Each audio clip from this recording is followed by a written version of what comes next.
So today we are going to start to complete first of all whatever we have done previously, the concept of electric current, flow of charge and all. So based on this, I'm going to solve this question numerical. Right afterwards, we'll be proceeding to electric potential concept. So quickly, I'm just giving you. I have written the question. Just try to attempt this question and check whether your answer will be correct or wrong. A current of 0.5 ampere is drawn by a filament of an electric bulb for 10 minutes. Find the amount of electric charge that flows through the circuit. Quickly do it. तो देखिए भाई, इसको करेंगे कैसे? यहीं पे कर देते हैं इसको तो सॉल्यूशन, या चलो यहाँ पे करते हैं प्रॉपर. आपको क्या गिवन है? जो भी गिवन हो सबसे पहले वो लिख लो और क्या फाइंड करना है वो लिख लो. सो गिवन क्या है? If a current of 0.5 ampere, unit से पहचाना, एम्पियर से पहचाना कि ये करंट है. तो 0.5 एम्पियर, आई की वैल्यू लिख दी 0.5 ampere is drawn by a filament of an electric bulb for 10 minutes. यानी कि आपने टाइम लिख दिया 10 minutes. So t is equal to 10 minutes. हमें पता है कि जब भी फिजिक्स में हमें क्वेश्चंस करने हैं, आपको हमेशा ऐसा यूनिट में करने हैं, और ऐसा यूनिट का मतलब होता है लेंथ मीटर में हो, टाइम सेकंड्स में हो, और मास केजी में हो, और करंट एम्पियर में हो. तो टाइम देखा यहाँ पे 10 मिनट है, यानी कि सेकंड में नहीं है. तो first of all we need to convert it into seconds. So 1 minute का मतलब 60 सेकंड. तो 10 को किससे मल्टीप्लाई कर दे सेकंड में कन्वर्ट करने के लिए? 60 से कितना बन गया? 600 सेकंड्स. तो आई पता है, टी पता है. Find the amount of electric charge that will flow. तो हमें क्या फाइंड करना है? Electric charge. और इलेक्ट्रिक चार्ज का सिंबल क्या होता है? क्यू. क्यू फाइंड करना है. सो इज देयर, फिर अब जो फाइंड करना है और जो गिवन है, इनको घूर के देखेंगे. Is there any relation? Do we know, is there any relation, direct और indirect relation among the physical quantities I, T and Q? So what's I equals to Q by T. Very good. So I is equals to since Q by T. So what we need to write? We need to find actually Q. So make the formula first Q for Q. So Q का formula क्या बन जाएगा? इसको आप रोक करके रखो and transfer the T. So since T is indivisible division, that's why it will be transfer and will go to the multiplication with I. So Q will be is equals to I into T. याद भी रखो quit. Q is equals to IT. Direct ऐसे भी formula याद रखो, quit. ठीक है, आगे चल के एक फॉर्मूला याद करेंगे, wait. V is equals to ED. So these are the short tricks. So you can remember such formulas. So quit, wait, ऐसे. So Q is equals to I into T. I बोले तो 0.5 ampere. 0.5 का मतलब हमेशा आप ले सकते हो 1/2. अदरवाइज अगर आपको इसको करना आता है तो बहुत अच्छी बात है. 600, तो ये पॉइंट हटा दिया, नीचे 10, 10 से 10 कैंसिल, 5 6 30 और 1 0, 300. यूनिट शुड बी ऐसा unit 300 coulomb. So with unit you need to give the answer. So this will be the answer of charge. So that much amount of charge will be flown through the circuit in 10 minutes. Okay, so let's start the next concept, which is concept of electric potential. So just let me rub it first. So next we are going to start the concept of electric potential, and symbol is capital V. ठीक है. So पहले हम ये समझे कि electric potential क्या होता है. उससे पहले एक जनरल टर्म को समझ लेते हैं. जैसे पोटेंशियल, आपको बहुत बार बोला जाता है कि यार तुम में बहुत ज्यादा पोटेंशियल है, यू कैन, है ना, मतलब आप लाइफ में बहुत पोटेंशियल है, लाइफ में बहुत आगे बढ़ोगे, या इस स्टूडेंट में तो बहुत पोटेंशियल है, बहुत अच्छा कर सकता है. ठीक है, आपके अंदर बहुत ज्यादा पोटेंशियल है, आप ये कर सकते हो, वो कर सकते हो. इसका मतलब क्या है? उस टर्म को किस तरीके से यूज किया जा रहा है. पोटेंशियल का मतलब किसी चीज को करने की एबिलिटी, किसी वर्क को करने की एबिलिटी, किसी काम को करने की एबिलिटी. तो जिस चीज की एबिलिटी आपके अंदर है वो आपका पोटेंशियल कहला रहा है. ठीक, तो किसी भी चीज को करने की एबिलिटी, उसका क्या बोल दिया जाएगा? पोटेंशियल. अब ठीक इसी तरह से अगर हम वाटर की बात करें, तो मैं लेट्स सपोज 2 टैंक्स ले लेता हूं आइडेंटिकल साइज एंड शेप के. लेट्स सपोज इसके अंदर वाटर फिल कर रखा है यहां से यहां तक, और इसके अंदर वाटर फिल कर रखा है यहां से यहां तक. ठीक है, तो अगर अभी पूछा जाए कि किसकी कैपेसिटी तो दोनों की बराबर है यहां तक फिल होने की, लेकिन अभी कौन ज्यादा फिल हुआ है, तो ये वाला ज्यादा फिल हुआ है. तो हम बोलेंगे कि किसके अंदर, ये जैसे 2 बच्चे होते हैं, एक पढ़ाई बहुत अच्छी करता है और एक कम करता है. यानी कि किसका एनर्जी लेवल ज्यादा है, तो जो बच्चा ज्यादा अच्छे से पढ़ता है उसका एनर्जी लेवल ज्यादा है, तो हम बोलेंगे उसका पोटेंशियल ज्यादा है। यानी कि किसी के अंदर एनर्जी का ज्यादा होना उसकी एबिलिटी या उसके पोटेंशियल को शो करता है किसी भी तरीके की। तो अब यहाँ पे अगर वाटर फिल कर दिया तो कौन सा लेवल, किसका लेवल, एनर्जी लेवल ज्यादा है, प्रेशर लेवल ज्यादा है, तो हम बोलेंगे कि अगर इसको मैं ए बोल दूं और इसको बी बोल दूं तो ए वाले वाटर टैंक का की एनर्जी बहुत ज्यादा है बी वाले के कंपैरिजन में। और कैसे पता चलेगा, ऐसे पता चल सकता है कि if I will be connecting them through a pipe, then since it is having at higher water level potential, इसका वाटर का पोटेंशियल हाई है, इसका प्रेशर पोटेंशियल हाई है, इसका प्रेशर हाई है, higher pressure, so water always flow from higher pressure to lower pressure और higher potential to lower potential. So हमेशा याद रखिए कि जो एनर्जी होती है वो हमेशा किसी भी चीज को फ्लो, या किसी भी चीज को का मतलब एनर्जी जो होती है वो हमेशा high potential to low potential की तरफ फ्लो होती है, higher side to lower side, hot to cold. ठीक है, तो जिसका एनर्जी लेवल ज्यादा हो उससे कम की तरफ, और तब तक फ्लो होती रहती है जब तक दोनों का वाटर लेवल इक्वल नहीं होता। जैसे जैसे इसमें से फ्लो इधर बढ़ेगा इसका लेवल उठता जाएगा।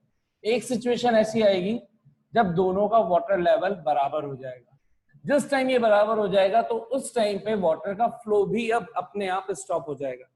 अब ना ये इसमें जा सकता है ना ये इसमें आ सकता है कनेक्ट होने के बाद भी, so water level will be always equal. यही सेम कॉन्सेप्ट वाटर की जगह आप क्या मानेंगे, चार्ज। तो इसके अंदर मैंने क्या भर दिया, एक तरह से चार्ज।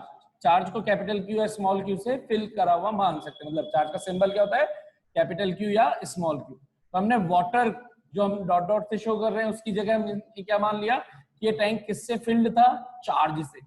तो जिसके अंदर जितना ज्यादा चार्ज उसके अंदर, आप ये समझो कि एक पेंसिल सेल है और दूसरा पेंसिल सेल है, दोनों आइडेंटिकल है, लेकिन एक पेंसिल सेल के अंदर इतना चार्ज भरा हुआ है, इतना फिल है, और दूसरे पेंसिल सेल के अंदर इतना सा चार्ज है। तो ऑब्वियस सी बात है जिसके अंदर ज्यादा चार्ज होगा उसकी इलेक्ट्रिक एनर्जी उतनी ही ज्यादा होगी। कोई सा टॉय के अंदर उस पेंसिल सेल को डालोगे तो वो ज्यादा लॉन्ग ड्यूरेशन तक काम करेगा, ये वाला कम ड्यूरेशन काम करेगा। उसका रीजन साफ है कि जिस भी ऑब्जेक्ट के अंदर ज्यादा अमाउंट ऑफ चार्ज प्रेजेंट हो हम बोलेंगे उसका इलेक्ट्रिक एनर्जी लेवल उतना ही ज्यादा है। अब बार बार इलेक्ट्रिक एनर्जी लेवल को बोलने की जगह यही टर्म, इलेक्ट्रिक एनर्जी लेवल की ही टर्म को हम अलग से स्पेशली क्या बोल रहे हैं, इलेक्ट्रिक पोटेंशियल। तो हम बोलेंगे कि जिस ऑब्जेक्ट के अंदर ज्यादा चार्ज होगा उसका इलेक्ट्रिक पोटेंशियल ज्यादा होगा, और जिस ऑब्जेक्ट के अंदर less amount of charge present हो उसका इलेक्ट्रिक पोटेंशियल कम होगा, उसका इलेक्ट्रिक पोटेंशियल कम होगा। सो इसको हम बोल सकते हैं लेस इलेक्ट्रिक पोटेंशियल और इसको बोल सकते हैं हायर इलेक्ट्रिक पोटेंशियल। तो हायर इलेक्ट्रिक पोटेंशियल का काम क्या है लेस इलेक्ट्रिक पोटेंशियल के साथ जब कंपेयर किया जाए तो that physical quantity due to which the charge will be flown, because of which the charge will flow from one point to another, that physical quantity is known as electric potential। यानी कि electric potential वो physical quantity है जिसके through charge को एक point से दूसरे point पर मूव कराया जा सकता है।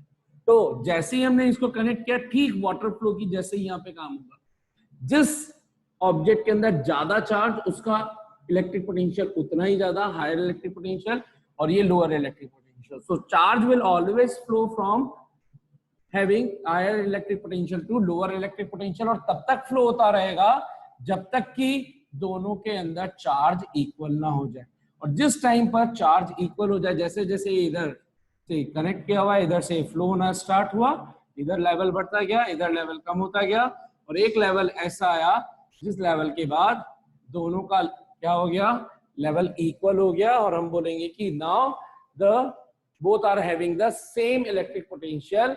और इस सिचुएशन के अंदर इनका इलेक्ट्रिक पोटेंशियल क्या बोल दिया जाएगा, ए। तो इसको रिप्रेजेंट ऐसे किया जाएगा VA is equals to VB।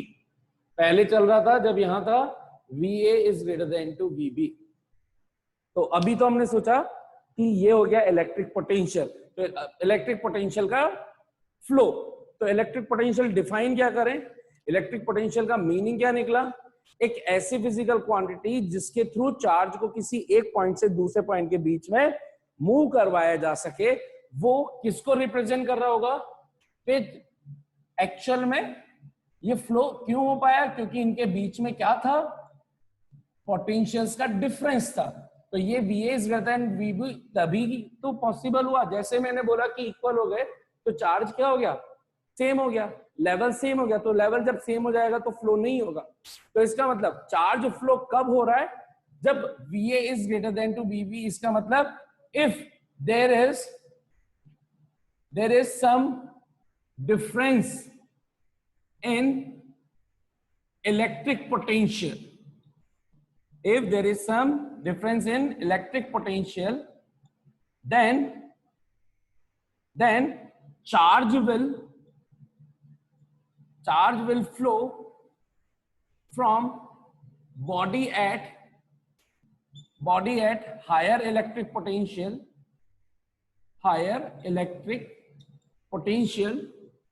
to body at lower electric potential,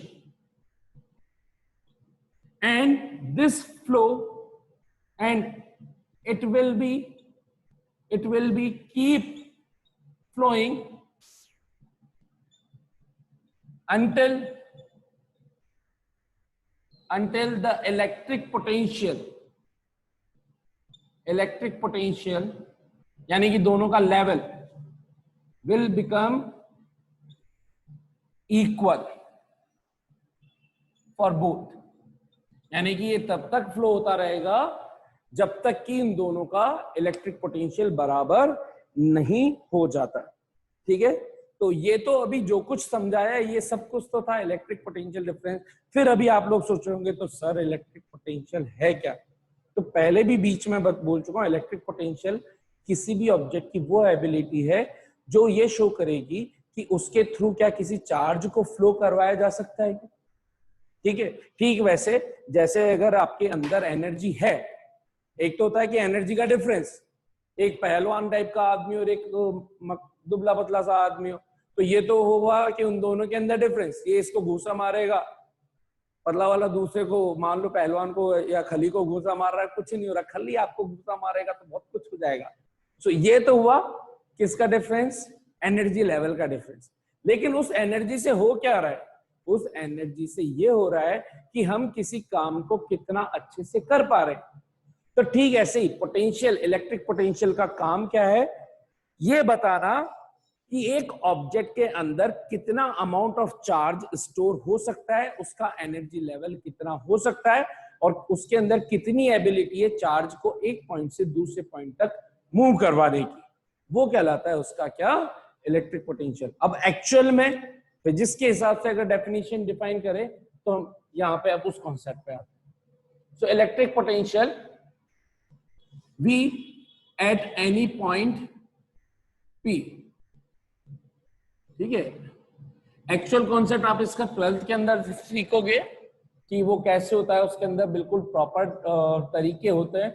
अभी आपको जो अब इस बेस पर मैं समझा रहा हूं, अब आपको थोड़ा सा डायरेक्ट याद करना पड़ेगा, जितना भी ये था उसके बेस पर भी, और बाकी की जो डेफिनेशन आने वाली है वो डायरेक्ट है।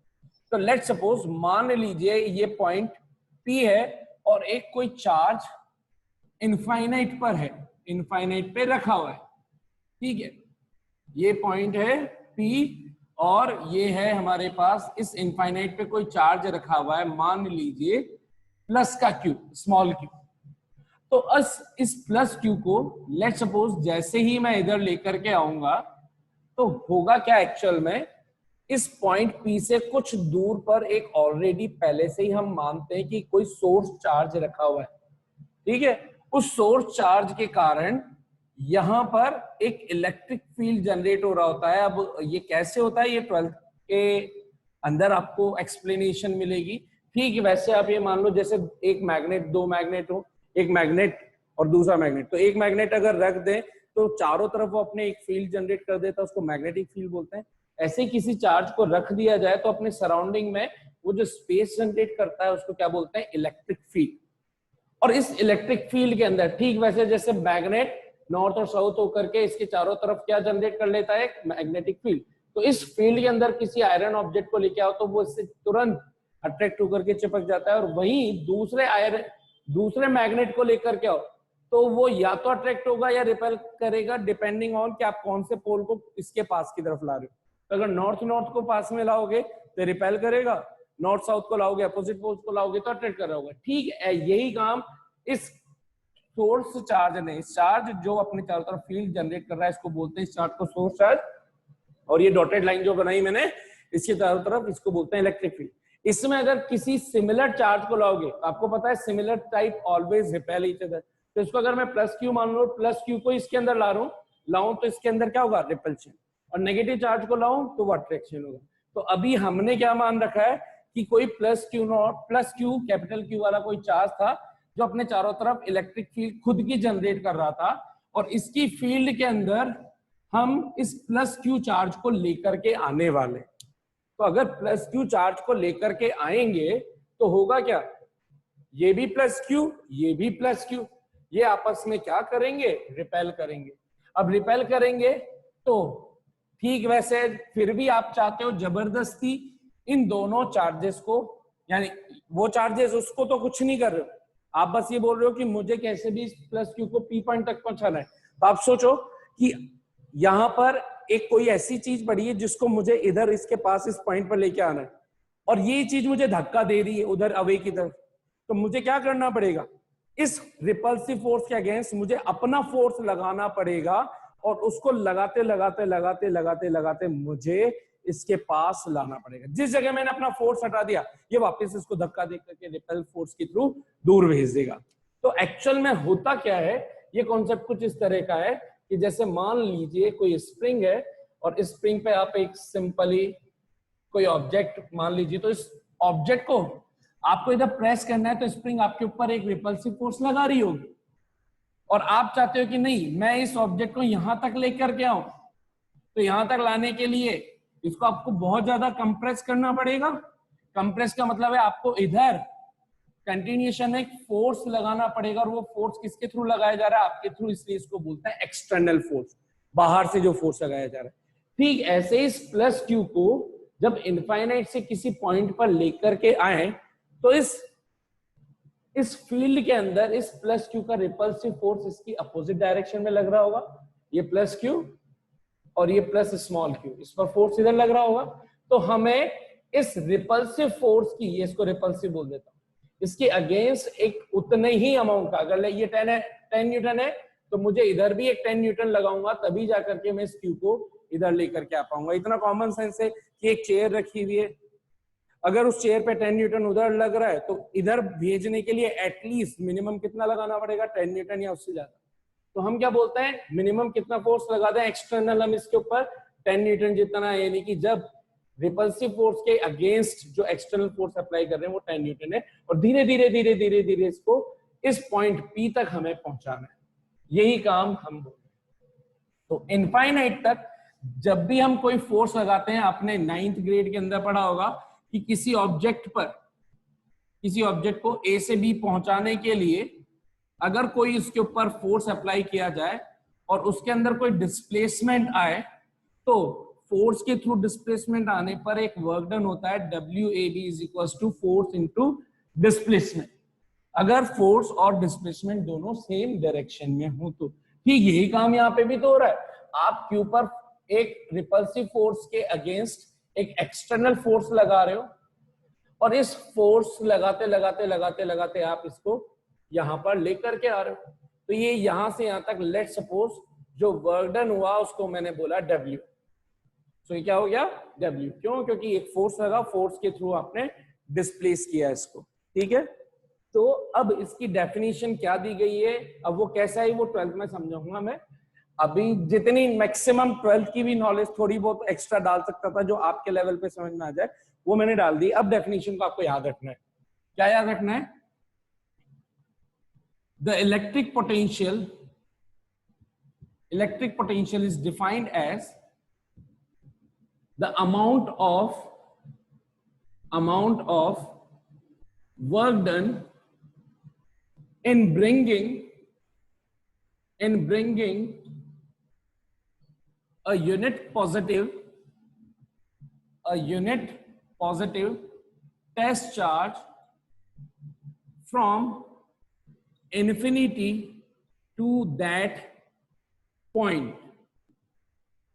ठीक है, electric potential at a point is defined as the amount of work done equals to की जगह आप ऐसे लिख लो इज डिफाइंड एज तो इसी का मतलब क्या हो जाएगा, मैथमेटिकली लिखूंगा तो equal to. So electric potential is defined as, यानी कि electric potential is equal to the amount of work done in bringing a unit positive test charge. Unit का मतलब 1, तो 1 कूलम के चार्ज को इनफाइनाइट से जिस पॉइंट पर आपको इलेक्ट्रिक पोटेंशियल फाइंड करना है वहां तक जो भी वर्क डन करना पड़ेगा वही उसका इलेक्ट्रिक पोटेंशियल कहलाएगा उस पॉइंट पर. ठीक, अब इसको मैथमेटिकली कैसे लिखेंगे, मैथमेटिकली लिखना हो तो देखिए यहां पर, तो पहले मैं इसका डायरेक्ट फॉर्मूला लिख देता हूं और and it is represented by the symbol capital V.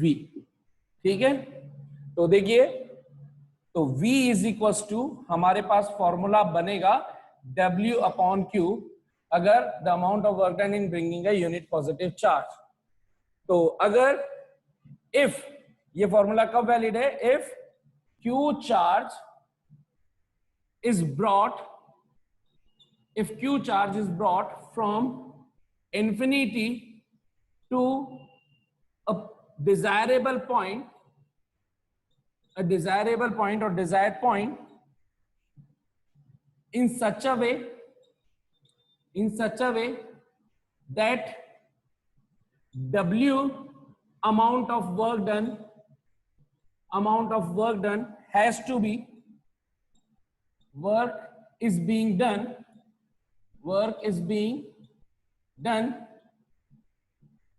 to bring the charge Q at that point, then the electric potential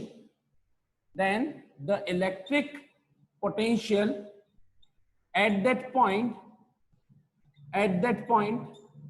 will be given by following formula, और ये रहा वो formula V is equal to W by Q. कैसे आता है मैं आपको समझा देता हूं. ठीक है, ये तो ये इलेक्ट्रिक पोटेंशियल की डेफिनेशन, और उसकी रिप्रेजेंटेशन. इस चीज को आपको बिल्कुल अच्छे से याद रखना है, वेरी इंपॉर्टेंट. अब बोला गया कि अगर हमारे पास 1 कूलम चार्ज ना हो करके Q कूलम चार्ज होता और उसको इस पॉइंट, इसको P की जगह मैं A बोल देता हूं, A पॉइंट तक लाने में अगर W वर्क डन किया जाए तो A पॉइंट पर जो इलेक्ट्रिक पोटेंशियल होगा वो कितना लिखा जाएगा, work done, total work done जितना किया उसको टोटल चार्ज से डिवाइड कर दो. कैसे आया वो समझ लो बस अब आप. तो देखिए, हमने बोला कि अगर Q चार्ज को A पॉइंट तक ला रहा हूं तो वर्क डन कितना करना पड़ रहा है, W. तो मैंने लिखा इन ब्रिंगिंग या moving the charge Q from infinity to the point A, to the given point या to the desired point A, the amount of work done, short में लिख रहा हूं, amount of work is done. तो amount of work done कितना बताया जा रहा है, कैपिटल W. अब यूनिटरी मेथड क्या कहता है, 10 रुपीज में मान लीजिए 20 बनानास, तो 1 रुपीज में कितने बनानास, तो आप आंसर देंगे 2. क्या किया, ज्यादा का पूछ करके वंस का पूछते हैं तो क्या करते हैं, डिवाइड करते हैं, यूनिटरी मेथड. सो अगर Q चार्ज को लाने में W work done, Q coulomb charge को, ये Q क्या है, Q कूलम, जैसे 10 कूलम मान लो, 20 कूलम मान लो, 10 कूलम चार्ज को लाने में अगर मुझे 200 जूल वर्क डन करना पड़े तो तो 1 कूलम चार्ज को लाने में कितना वर्क डन करना पड़ेगा? 20 जूल। क्या कर रहे हो? 200 divided by 10. So therefore, in bringing the charge 1 coulomb from infinite to that point A, the amount of work done will be is equals to W by Q. Q coulomb charge को लाने में W work done करना पड़ा हो, तो 1 coulomb charge को वहीं से लाने में कितना वर्क डन करना पड़ेगा? W by Q. लेकिन हमें पता है in bringing a unit positive charge, in bringing 1 coulomb charge from infinite to a point, the amount of work done is called electric potential. 1 coulomb charge को अगर infinite से लेकर के आए, उसी को हम क्या बोल रहे हैं? Electric potential.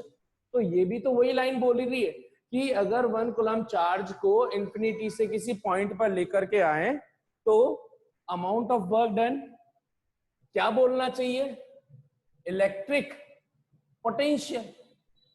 ये इसी को तो डिफाइन कर रहा है और इसका सिंबल क्या होता है? V. तो क्या हमें इलेक्ट्रिक पोटेंशियल का फॉर्मूला मिल गया क्या? Electric potential V is equal to W by Q. यहां से ही आया है. ठीक है, तो इसका वन सेकेंड. तो आपको ध्यान रखना है कि अगर 1 कूलम चार्ज को लाता, 1 कूलम चार्ज को लाने में जो भी अमाउंट ऑफ वर्क डन होगा वही आपका क्या कहलाएगा? अमाउंट ऑफ जो भी amount of work done 1 coulomb charge को लाने में 1 कूलम चार्ज को लेकर के आने में जो भी अमाउंट ऑफ वर्क डन होगा उसी को क्या बोलना है? Electric potential. तो अगर कभी भी आपको Q कूलम चार्ज को किसी पॉइंट तक लेके आना है और उसमें जो भी वर्क डन हुआ W कुछ भी, तो आपका इलेक्ट्रिक पोटेंशियल कैसे निकालोगे? Total work done upon total charge. तो फॉर्मूला क्या लिख देंगे? Electric potential is defined as total work done कितना हुआ Q कूलम को लाने में W, तो total work done upon total charge. This is called electric potential. And SI unit of electric potential is given by volt. Scientist Volta के नाम पर. Volt. Symbol is small v. ठीक है, SI unit is v. ठीक, दूसरी unit और क्या हो सकती है? तो v का फॉर्मूला बन रहा है W by Q. Work done की SI यूनिट होती है जूल, चार्ज की यूनिट होती है कूलम, बीच में अपॉन जूल पर कूलम. ठीक है, so this is the concept of electric potential. अभी how many of you understand?